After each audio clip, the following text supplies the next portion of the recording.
আসসালামু আলাইকুম আপুরা, কেমন আছেন সবাই? আশা করি ভালো আছেন। তো আমি আপনাদের সাথে দৈনন্দিন যে রান্না করি কিংবা ঘরে কাজকর্ম করি, তো সেটা নিয়ে সবসময় হাজির হই। তা আজকেও সেরকম আমি ঘরে খুব সহজে যেভাবে মুরগি রান্না করি, তো সেটা নিয়ে আপনাদের সামনে হাজির হলাম। তো আপনারা দূরে কিংবা কাছে যেসব আপুরা আমাকে দেখতে পাচ্ছেন, সবাইকে জানাই অসংখ্য ধন্যবাদ। আসলে আমি ঘরে যা রান্না করি আমি তাই আপনাদের সাথে শেয়ার করি। আমি আলাদা কিছু নয়। তো দৈনন্দিন আমার কাজকর্মের অংশগুলোই আমি আপনাদের সাথে তুলে ধরি, আপনাদের সামনে তুলে ধরি এটাই। তো আজকে যেহেতু আমি রান্না করব মুরগি, তো ভাবলাম আপুদের সাথে শেয়ার করি। তো আমি সরিষার তেল দিয়ে রান্না করব এই মুরগিটা। যেহেতু আমার একটু ঠান্ডা আছে, তো ভাবলাম ঠান্ডা, আর তাছাড়া আমি সরিষার তেল দিয়ে মুরগি রান্না করে খাই, আমার কাছে ভালো লাগে। তো আর সরিষার তেলটা আমি দিয়েছি দেখে একটু তেলের মধ্যে একটু ফেনা উঠেছে। তো যাই হোক, তো একে একে আমি এভাবে করে প্রত্যেক দিনই রান্না করে নিই। যখন আমার যখন প্রত্যেক দিন দেখা যায় খাওয়া দাওয়া তো খেতেই হবে, এটাই স্বাভাবিক। আর রান্নাও করতে হবে, ঘরের কাজকর্ম এগুলো তো আমাদের দৈনন্দিন কাজ। তো একে একে আমি পেঁয়াজটাকে দিয়ে নিলাম, এখন গোটা গরম মশলা দিয়ে নিচ্ছি, তারপরে আদা রসুনের সাথে একটু পেঁয়াজ আছে, সামান্য একটু পেঁয়াজ বাটাও মেশানো আছে, তো এটাও দিয়ে দেবো। তো একে একে করে আমি সব মশলাগুলো দিয়ে দিব, দিয়ে ভালোভাবে নেড়ে চেড়ে এটাকে আমি কষিয়ে নেব। আমি আগে মশলাগুলোকে তেলের সাথে হালকা ভাজা দিয়ে নিচ্ছি। আসলে মশলাগুলোকে তেলের সাথে হালকা ভাজা দিয়ে নিলে আর কি একটু ভাল লাগে। তারপরে আমি এটার মধ্যে আদা রসুন আর একটু পেঁয়াজ বাটা মেশাবো। তো এভাবে করেই আমি সবসময় রান্না করে নিই। আসলে আমি কোনো ব্যতিক্রমী রান্না করি না, আমি ঘরে যেভাবে রান্না করি তো সেটাই আপনাদের সামনে তুলে ধরি আপুরা। আর তো আপনারা এখানে হলুদ মরিচ জিরা ধনিয়া আমি একসাথে এইভাবে রেখেছি, ওভাবে দেখা যায় ডিব্বার খুলে বের করতে অনেকটা সময় লেগে যায়। তো আমি একসাথে করে রেখে দিয়েছি, এতে সুবিধা হয়। তো মুরগি খুব সহজ একটা রেসিপি, দেখা যায় ঝটপট। ডিম ভুনা আর মুরগি ভুনা এই দুটোই সব খুবই সহজে রান্না করে ফেলা যায় ঝটপট করে। তো দেখা যায় আমি এভাবে করেই রান্না করে নিই। তো তো আমি অল্প একটু পানি দিয়ে নিলাম। তো মশলাটাকে একটু ভালো করে একটু হালকা ভাজা দিয়ে নিয়েছি, এটা তো আপনারা দেখতেই পেরেছেন।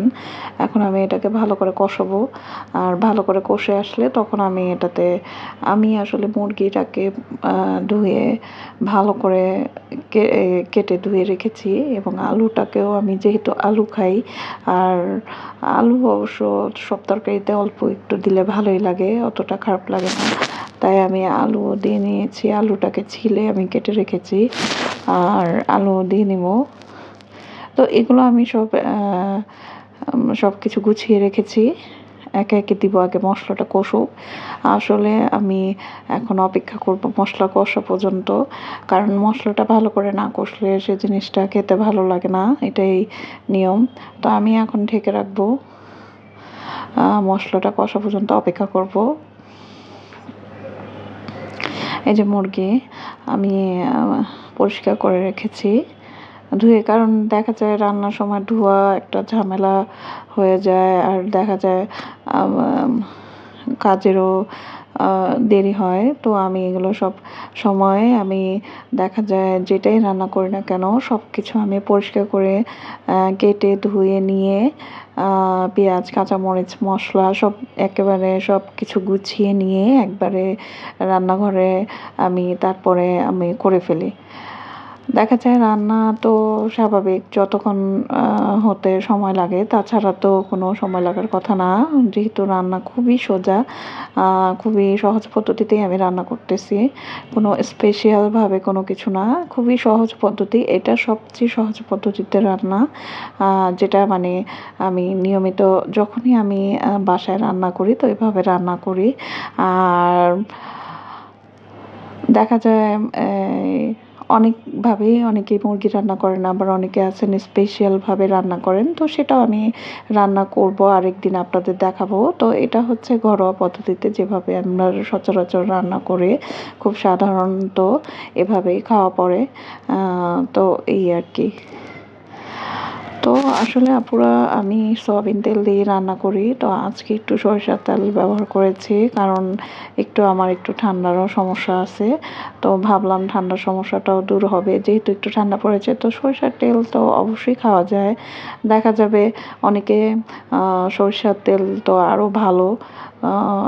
সরিষার তেল দিয়ে দেখা যায় অনেক কিছুই রান্না করা যায়, আপনি যদি চান। তো আমি আজকে এটাই করেছি, তাই ভাবলাম আপুদের সাথে একটু শেয়ার করি। তো আজকের এই রেসিপিটা, মুরগি ভুনাটাকে আমি সরিষার তেল দিয়ে করেছি।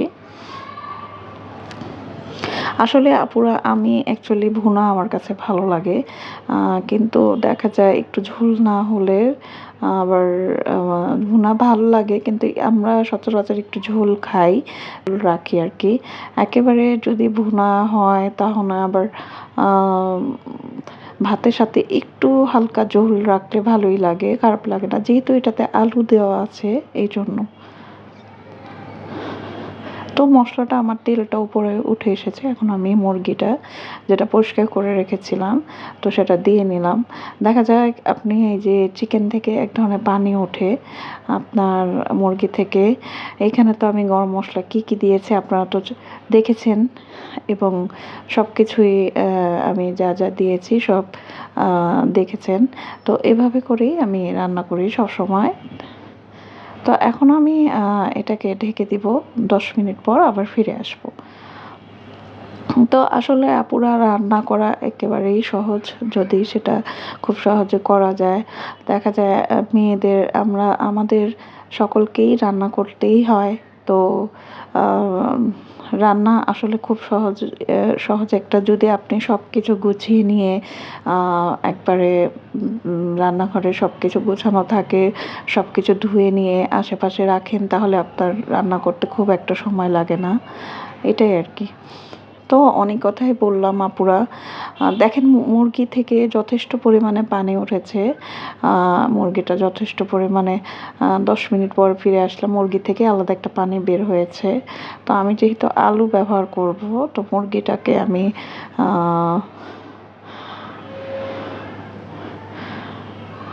হ্যাঁ, আমিও আলুটাকে কেটে ধুয়ে রেখেছি। তো আমি যেহেতু এটাতে আলু ব্যবহার করব, যেহেতু এখন আমি আলুটাকে দিয়ে দিব।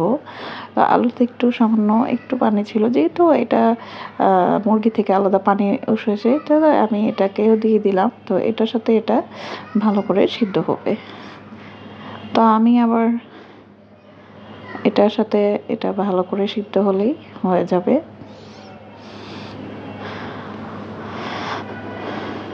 তো নাড়াচাড়াটা আমি দিয়ে নিয়েছি। নাড়াচাড়া আসলে কি আপুরা, এটাকে ভালো করে আমি নাড়াচাড়া দিয়ে নিয়ে এলাম। তো যাই হোক, আসলে আমি এই কাঠের খুন্তিটা, আপনারা হয়তো বলতে পারেন সবসময় এটা দেখেন, আসলে আপুরা আমি না এটা দিয়ে নাড়া দিয়ে খুবই মানে আমার কাছে ভালো লাগে আর কি। আমার খুন্তির থেকে এটা আমার কাছে ভালো লাগে। এই জন্য বারবার আমি কাঠের খুন্তিটা, যদিও পুড়ে গিয়েছে, তারপরে আমার কাছে এটাই ভালো লাগে। এটা দিয়ে কাজ করতে আমি স্বাচ্ছন্দ্য বোধ করি সবসময়। তো অনেক কথাই বলি আপুরা আপনাদের সাথে। যদি কখনো আমাকে ভালো লাগে, আমার ভিডিওটি ভালো লাগে, অবশ্যই লাইক কমেন্ট শেয়ার করবেন এবং সাবস্ক্রাইব করে আমার পাশে থেকে যেতে পারেন। যদি আপনাদের কাছে আমার ভিডিওর কোনো অংশ বা কোনো কিছু ভালো লেগে থাকে, তাহলে অবশ্যই আমার সাথে থাকতে পারেন। তো যাই হোক, অনেক কথাই আপনাদের সাথে শেয়ার করি আপুরা। আসলে দেখা যায় কাজকর্মর তো কোনো শেষ নাই। কাজকর্ম নিয়েই দেখা যায় সময়টা চলে যায়। এখন দেখা যায় দিনটাও ছোট হয়ে এসেছে। কিভাবে যে সময় চলে যায় এটা বোঝা যায় না। তো আমার আলুটাও দিয়েছি। এখন আলু এটা দেখা যায় মুরগি, ব্রয়লার মুরগি হতে খুব একটা সময় লাগে না। খুবই কম সময়ে খুব সহজেই এটা রান্না করে নেওয়া যায় আপনার।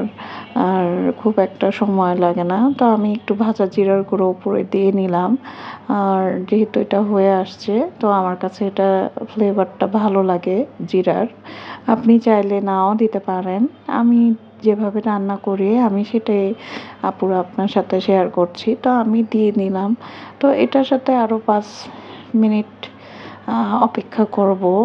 5 মিনিট অপেক্ষার পরে আমার এটার সাথে এটাই হয়ে গেছে। আমি যেহেতু একটু ঝোল রাখবো, যেহেতু আলু দিয়েছি, তো এই জন্য আমি সামান্য, এটা মনে হচ্ছে অনেক ঝোল। সবসময় আপনি দেখবেন তরকারিতে অনেক ঝোল দেখা যায় পুরা, যখন নামানোর পরে একটু ঠান্ডা হয় তখন কিন্তু ঝোলটা টেনে আসে। এই যে আমার হয়ে গেল ঝটপট সহজে মুরগি রান্না।